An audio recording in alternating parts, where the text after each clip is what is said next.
Hello everyone, welcome back to my channel. तो यहाँ पे हम देखेंगे आज द हिंदू के शॉर्ट नोट में हमें क्या क्या करना है। तो चलिए स्टार्ट करते हैं। कुछ टॉपिक्स हैं जो हमें कवर करनी है, जिसमें है gender gap, Falgu river, international solar alliance, Japan ने ट्रांसजेंडर के फेवर में बात करी है, women marriage and labour market and white phosphorus. तो ये पॉइंट है। बहुत सारे लोगों का ये क्वेश्चन होगा कि वीडियो क्यों नहीं आ रहा था इतने दिन से एनालिसिस का। तो उसके लिए मैं आपको बताना चाहती हूँ, मैंने शिफ्ट करा है। जैसे जहाँ मैं पहले पीजी में रहती थी वहाँ से मैंने शिफ्ट किया हुआ है।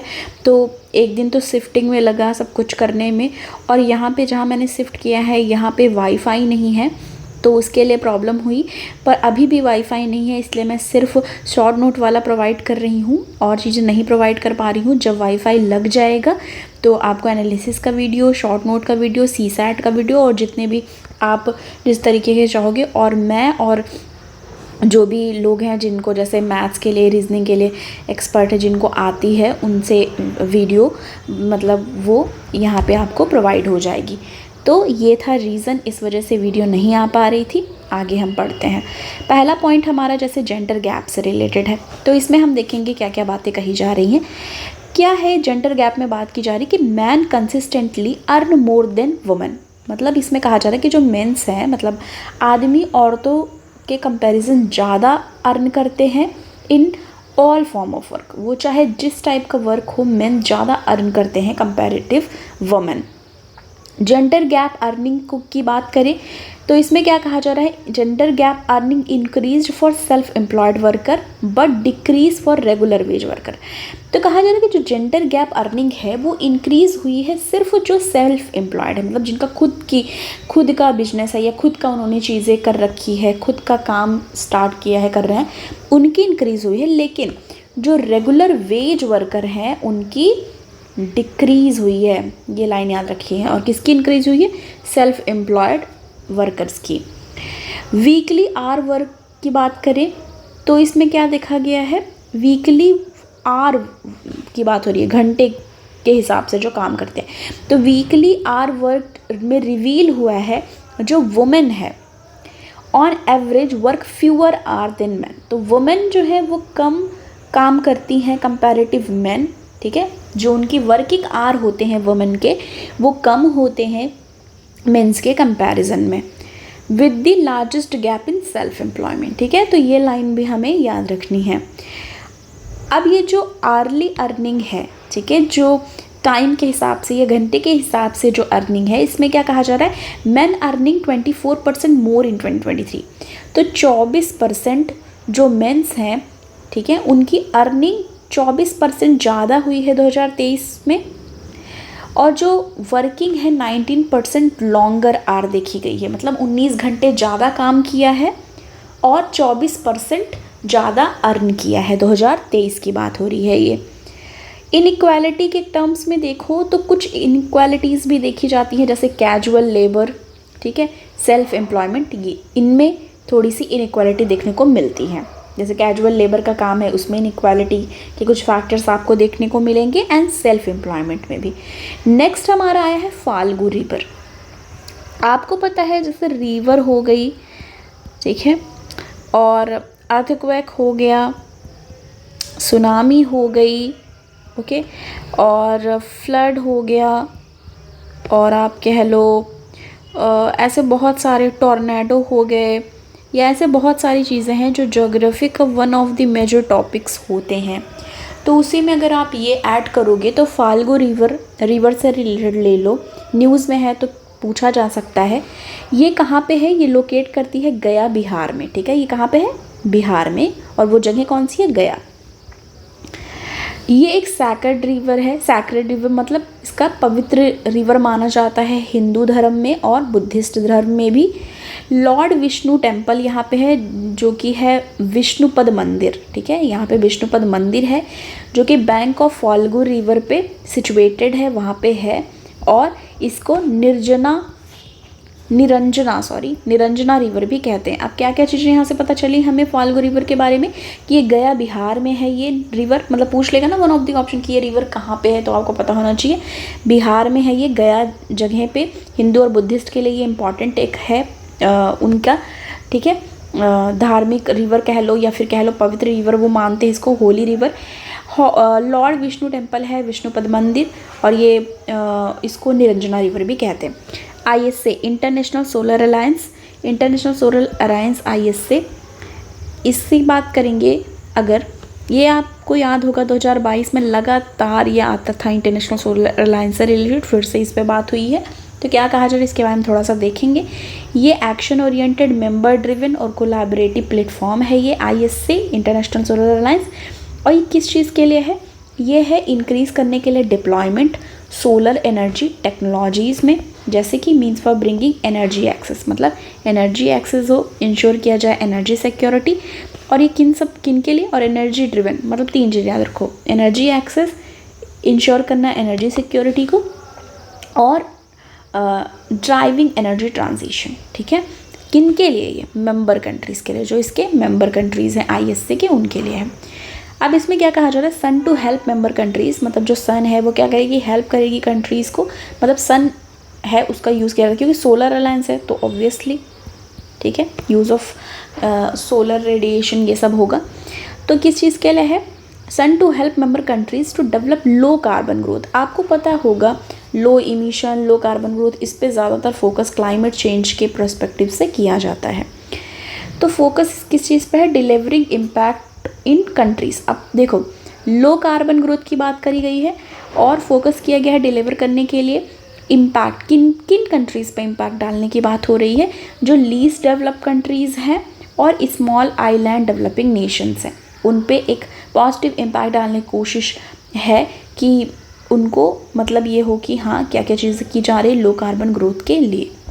जापान कोर्ट ने फेवर में दिया है ट्रांसजेंडर के, जैसे अभी तक क्या था कि अगर वो अपना जेंडर जो है वो चेंज कराना चाहते हैं, ठीक है, ट्रांसजेंडर की बात हो रही है, अगर वो अपना जेंडर चेंज कराना चाहते हैं तो ये बहुत जगह ऐसे है जहाँ पे लॉ की ज़रूरत है, ठीक है, लॉ ग्रांट करेगी तो वो अपना जेंडर चेंज करा पाएंगे।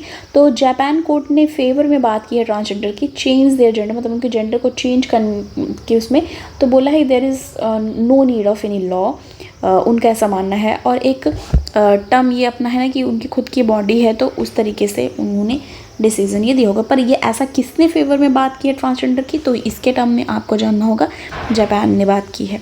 नेक्स्ट हमारा है women marriage and labour market participation की, जिसमें वर्ल्ड बैंक का एस्टीमेट क्या है ये देखेंगे। World bank estimate 2022 world wide LEPR labour जो यहाँ पे बात हो रही है LEPR की, और किसके? वुमेन की 47.3% है। अब देखो यहाँ पे LFPR क्या है? लेबर फोर्स पार्टिसिपेशन रेट, ठीक है, ये F है नॉट E, LFPR, ठीक है। तो LFPR क्या है? लेबर फोर्स पार्टिसिपेशन रेशियो, किस चीज़ का? रेट, सॉरी नॉट रेशियो, और किसके लिए? वुमेन के लिए। तो ये 2022 के एस्टीमेट में देखेंगे तो 47.3% है। ऐसा ऑब्जर्व किया गया है कि ग्लोबल इकोनॉमीज़ परसिस्टेंट डिक्लाइन, मतलब ग्लोबल इकोनॉमीज़ में देखा गया है कि क्या डिक्लाइन हो रही है? लेबर फोर्स पार्टिसिपेशन रेट किनका? यहाँ पे देखो डेवलपिंग नेशन का, ठीक है, डेवलपिंग नेशंस का घट रहा है। फीमेल लेबर फोर्स पार्टिसिपेशन की अगर आप यहाँ से बात कर लो बिटवीन 1990 एंड 2022, ठीक है, 1990 से लेकर के 2022 तक देखें तो क्या हुआ है? Female labour force participation FLFPR वो क्या हुआ है? डिक्रीज़ हुआ है। और डिक्रीज़ कितना हुआ है? यहाँ पे देखो 28% से 24% हो गया है। ओके, अब यहाँ पे क्या कर रहा है? ये बताया जा रहा है कि it's hinder ability to achieve maximum capabilities, तो इसकी वजह से मैक्सिमम कैपेबिलिटीज़ अचीव नहीं हो पा रही हैं। आफ्टर मैरिज की बात अगर करी जाए तो कहा जा रहा है जो टेंडेंसी है वुमेन के लेबर फोर्स पार्टिसिपेशन रेट का, वो डिक्रीज़ हो जाता है। बहुत सारे इसमें फैक्टर्स आ जाते हैं। कौन कौन से फैक्टर हैं वो? जैसे लिमिटेड एजुकेशनल अटेनमेंट हो जाती है कि पढ़ाई आगे नहीं कंटिन्यू हो पाती, लेस मोबिलिटी, ज़्यादा आने जाने में प्रॉब्लम होती है, फैमिली ऑब्लिगेशंस होते हैं कि हम नहीं अलाउ करेंगे इतने बजे आना, ठीक है, और societal disapproval associated with women in employment outside domestic sphere, मतलब होता नहीं कि घर के पास है तो ठीक है कर लो, पर अगर दूर है तो फिर अलाउ नहीं करते हैं शादी के बाद। तो इस चीज़ के लिए ये सब कुछ फैक्टर्स हैं जो दिए गए हैं वुमेन्स पार्टिसिपेशन को लेके after marriage. Labour market entry of women देखिए तो ये इन्फ्लुएंस्ड होता है रेंज ऑफ इंडिविजुअल और सोसाइटल फैक्टर। आपको पता है वुमेन का केस अगर आ गया, गर्ल का केस आ गया तो सोसाइटल फैक्टर बहुत एक्टिव हो जाता है। पर ये एक काइंड ऑफ पैट्रियार्की ही है कि आपको पता ही है कि अगर लड़कियों को जाना है तो आपको इजाज़त लेनी पड़ेगी, आपको बताना पड़ेगा, पर लड़कों के नहीं, क्योंकि कई बार सेफ़ माहौल नहीं रहता और बहुत सारी घटनाएं आप देखते ही हो क्या क्या हो रहा है। तो आई होप कि इन फ्यूचर सारी सेफ्टी और ये सब हो और लड़कियां भी बढ़ चढ़ के पार्टिसिपेट करें। तो इम्पैक्टिंग किस चीज़ पे इम्पैक्ट करता है? Married women to greater extent, मतलब ज़्यादातर जो महिलाएं हैं जिनकी शादी हुई उन पर ज़्यादा इम्पैक्ट डालता है कंपैरेटिव अनमैरिड काउंटर पार्ट। मतलब जो मैरिड वुमेन काम कर रही है और अनमैरिड, तो ज़्यादातर इम्पैक्ट मैरिड वुमेन पे रहता है। ठीक है, सोसाइटल फैक्टर का। Variable to limited labour participation अगर वुमेन की बात करें तो रिलीजियस और कास्ट एफिलिएशंस भी होते हैं, जोग्राफिकल लोकेशंस भी होते हैं, जैसे होता नहीं कि कई बार डोमेस्टिक स्फेयर के बाहर नहीं काम कर पाती वो। Wealth of their house hold, घर की जो चीज़ें हैं वो भी इम्पैक्ट करती हैं, जैसे वेल्थ से रिलेटेड। सोसाइटल नॉर्म्स की बात करें तो वुमेन एम्प्लॉयमेंट आउटसाइड हाउस, ये भी एक चैलेंज होता है वुमेन्स के लिए। अब देखो, एक upper caste woman, lower caste woman की बात करें, सॉरी कास्ट नहीं, upper strata and lower strata, sorry. तो जैसे अपर स्ट्रेटा की वुमन है तो वो क्या हो करेगी, वो ये होता है अंडरस्टूड कि वो डोमेस्टिक रोल्स में प्रीडोमिनेंटली एज्यूम कर लेते हैं कि हाँ वो घर का काम करेगी। पर जो लोअर स्ट्रेटा होती हैं, ठीक है, मतलब पुअर होती हैं, एक तरीके से कह लो कि अपर स्ट्रेटा यानी कि जिनकी सिचुएशन ठीक है, अच्छी खासी है, तो ये कंसिडर करते हैं। और लोअर स्ट्रेटा की है तो ये सोचते हैं कि more inclined engage in labour market की, वो क्या करेगी, लेबर मार्केट में अपने आप मतलब वो काम करेगी। नीड टू डू, क्या करने की ज़रूरत है, यहाँ पे बात हुई है। क्रीच, क्या है ये, कि जो वुमेन है जो मैरिड हैं, जिनके बच्चे हैं, वो फैसिलिटी प्रोवाइड करी जाए एम्प्लॉयड वुमेन को। और एक इनिशिएटिव जैसे है नेशनल क्रीच स्कीम की, चिल्ड्रन ऑफ वर्किंग मदर के लिए वहाँ पे है कि वो बच्चे को अपनी जो भी चीज़ें हैं वो प्रोवाइड कर सकती हैं। मतलब आपको पता ही है, फीड करना या फिर बच्चे को ले जाना जो बहुत छोटे हैं, जिनको नहीं छोड़ सकती अकेले। Imperative in both public and private sector पर भी ये लागू करने की बात हुई है। वाइट फॉस्फोरस की बात हुई है, जो वॉर चल रही है उसमें वाइट फॉस्फोरस किस चीज़ के लिए है ये देखेंगे। ये टर्म आया है न्यूज़ में, ये मिलिट्री ऑपरेशंस के लिए यूज़ किया जाता है, पर इससे क्या होता है, इन्वायरमेंटल डेंजर्स भी देखने को मिलते हैं। अब यहाँ पे एक चीज़ मैंने लगाई है, what are white phosphorus bomb, ये देखनी है, वेपन्स के लिए यूज़ होते हैं।